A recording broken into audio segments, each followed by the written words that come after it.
As we approach the end of hurricane season, officials will determine whether this year's devastating storms will be added to the list of retired hurricane names. Adrian goes deeper into that.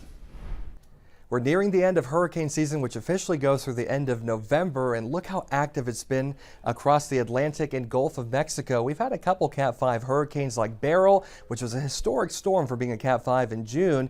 We also had Hurricane Milton, which was another Cat 5 in the Atlantic. But it begs the question on when do we start retiring these names? There's some criteria we have to follow. The more notable storms we've had is Hurricane Helene and Milton that, of course, devastated parts of the United States. So the requirements are subjective. The World Meteorological Organization has to meet and get those submissions from each individual country that submits those claims. If a storm is fairly costly, meaning it's done millions or billions of dollars in damage, and or it's been a killer storm and there's been lots of fatalities, those are kind of the guidelines that the WMO take under consideration. So it's up to each country to submit those claims and retire those hurricane names. So with great confidence, we can easily say that Helene and Milton will likely be retired, which means we won't ever see another Helene or Milton again.